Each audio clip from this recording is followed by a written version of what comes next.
ছোট্ট সোনামণিদের, আমাদের ছেলে মেয়েদের ক্যারিয়ার ভবিষ্যৎ নষ্ট করে দেওয়ার এমন সিদ্ধান্ত নেবেন না। আমরা চাই আমাদের সন্তানরা অফলাইনে সরাসরি ক্যাম্পাসে গিয়ে পড়াশোনা করুক। আপনারা একমত না দ্বিমত? আপনারা যদি শিক্ষা প্রতিষ্ঠানে আমাদের বাচ্চা কাচ্চাদেরকে না নিয়ে অনলাইন ক্লাসের ব্যবস্থা করেন, আমাদের বাচ্চাদের ক্যারিয়ারের উপরে আঘাত আসলে কেউ আমরা চুপচাপ থাকবো না। আপনারা দেখেন নাই, এই দেশে করোনা যখন ছিল, কোভিড-19 করোনা ভাইরাসের সময় সব শিক্ষা প্রতিষ্ঠান বন্ধ ছিল আর অনলাইন ক্লাস চালু হয়েছিল।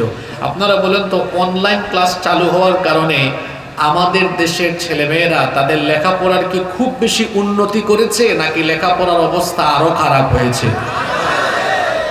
শিক্ষামন্ত্রী গত পরশুদিন বলেছেন যে সরকার অনলাইন ক্লাসের কথা ভাবছে। শিক্ষামন্ত্রী সাহেব কিন্তু পিএইচডি করেছেন ইন্টারন্যাশনাল ইসলামিক ইউনিভার্সিটি মালয়েশিয়া থেকে, দেশের বাইরে পড়াশোনা করেছেন, পিএইচডি করেছেন। আমরা ভেবেছিলাম তার মাধ্যমে শিক্ষাক্ষেত্রে অভূতপূর্ব উন্নয়ন ঘটবে, কিন্তু তার চারপাশে কে বা কারা আছে আমরা জানি না। এইসব বুদ্ধি আপনাদেরকে কে দেয়? এমনিতেই মানুষ একটা কথা বলে না, মরার উপর খাড়ার ঘা। আপনাদের এলাকায় কি এই কথার প্রচলন আছে নাকি? এটা আবি একতারা বুঝবে না।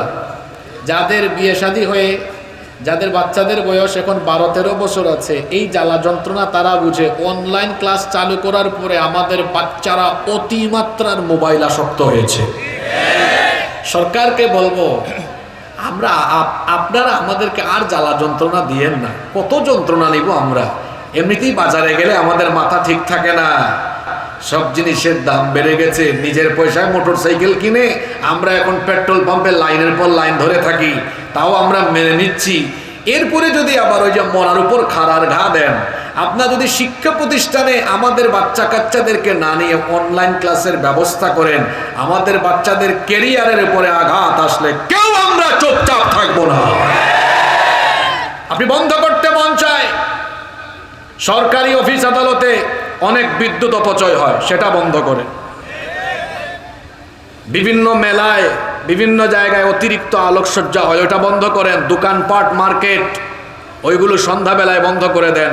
একেবারে বন্ধ করে দিয়েন না, এটাকে শিফটিং করেন, শিফটিং করে চালু করেন।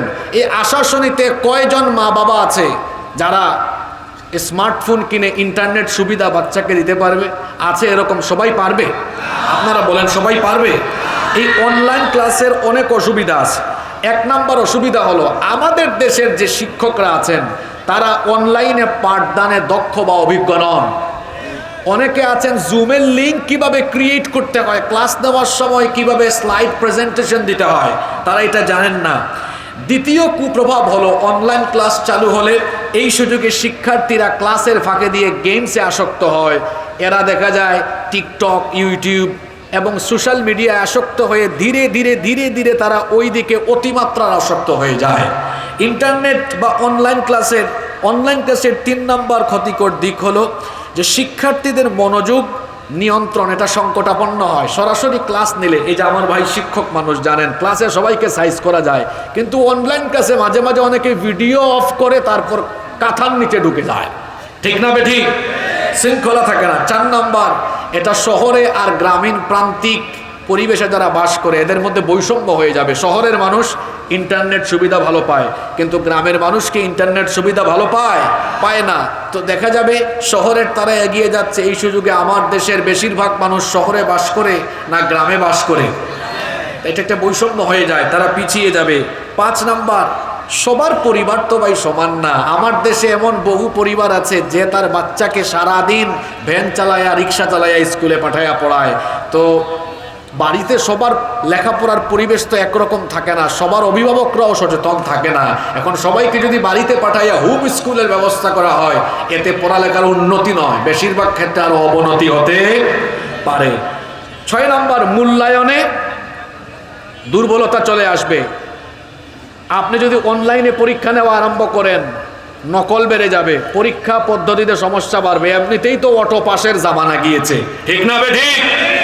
এমন জামানা গিয়েছে, অটো A+ পেয়ে তারপরে বলে IMGPA 5। দেখছেন কারবার? তার ফাউন্ডেশন নষ্ট করে দেওয়া হয়েছে। এরপরে 7 নাম্বার, তার স্বাস্থ্যগত ক্ষতি হবে, অতিমাত্রার মোবাইল বা স্ক্রিনে তাকাতে তাকাতে মাইগ্রেনে বা ব্রেইনে তার প্রভাব গিয়ে পড়তে পারে। 8 নাম্বার, অভিভাবকদের উপরে বাড়তি চাপ থাকবে, এমবি ঢুকাও, ইন্টারনেট ব্যবস্থা করো, এটা একটা ঝামেলা। তাছাড়া আরও বড় ধরনের একটা ঝামেলাও কিন্তু আছে, সেটা হচ্ছে, সেই ঝামেলাটা হলো এই যে অনলাইন ক্লাস, এই অনলাইন ক্লাসের আরেকটা ঝামেলা হলো এই যে সরকার চাচ্ছে স্কুল কলেজ বন্ধ করে দিলে এতে বিদ্যুৎ সাশ্রয় হবে। যে আমার দিকে তাকান, এটা একটা স্কুল মাঠ না? বাস্তবিক উদাহরণ দিই, আমি বাস্তববাদী মানুষ। এখানে একটা ক্লাসরুমে, এখানে যদি স্কুলের কোনো স্যার থাকে না, স্কুলের শিক্ষক আমাকে একটু সহযোগিতা করেন, আপনাদের একটা ক্লাসরুমে কয়টা ফ্যান? আপনারা কি এলাকার যারা জবাব দিয়েছেন? একটা? হ্যাঁ, আরও বেশি? 4টা? ওকে, তুমি মনে হয় স্কুলের ছাত্র, তাই না? ঠিক আছে, সে বলেছে স্কুলের ছাত্র। এই স্কুলের একটা ক্লাসে 4টা ফ্যান। কয়টা ফ্যান? আমার সাথে কথা বলেন, কয়টা? এই ক্লাসে যদি 40 জন ছাত্র থাকে, দেখেন সরকারের সিদ্ধান্ত, ইউটিউবার ভাইরা এগুলো আপনারা দিবেন আলাদা কাটিং করে, জাতি সচেতন হোক। এই যে একটা ক্লাসে 4টা ফ্যান, ছাত্র কয়জন? কথা বলে না, কয়জন? 40 জন। এখন যদি আমরা স্কুল বন্ধ করে 40 জনকে বাড়িতে পাঠিয়ে দেই, 40 জন বাড়িতে যখন ক্লাস করবে, 40টা ঘরে ফ্যান বন্ধ করে ক্লাস করবে না ফ্যান চালাইয়া দিয়া ক্লাস করবে? তাহলে স্কুল খোলা থাকলে চলতো কয়টা ফ্যান? আর স্কুল বন্ধ হইয়া চলে কয়টা ফ্যান? লাভ না লস? জোরে বলেন, লাভ না লস? অতএব আমরা বলবো, আমাদের ছোট্ট সোনামণিদের, আমাদের ছেলে মেয়েদের কেরিয়ার, ভবিষ্যৎ নষ্ট করে দেওয়ার এমন সিদ্ধান্ত নেবেন না। আমরা চাই আমাদের সন্তানরা অফলাইনে, সরাসরি ক্যাম্পাসে গিয়ে পড়াশোনা করুক। আপনারা একমত না দ্বিমত? করোনার ক্ষতি এখনো আমরা কাটাইয়া উঠতে পারি নাই। আমাদের কাছে অনেকে আসে, এসে বলে, হুজুর খুব সমস্যায় আছি। কি সমস্যা? বাচ্চা খালি মোবাইল নিতে চায়, গেমসে আসক্ত, অনলাইন গেমস। আগে তো জুয়া খেলা হয়তো বাঁশ ঝাড়ের চিপায় চাপায়, আর এখন তরুণরা, কিশোররা মোবাইলে অনলাইনে জুয়া খেলে। ঠিক না বে ঠিক? আমরা আমাদের বাচ্চাদেরকে নষ্ট হতে দিব না। সরকারের শুভবুদ্ধির উদয় হোক। আমরা বলবো এমন আত্মঘাতী সিদ্ধান্ত নেওয়া থেকে আপনারা বিরত থাকুন। আল্লাহ তাদেরকে বুঝার তৌফিক দান করুন।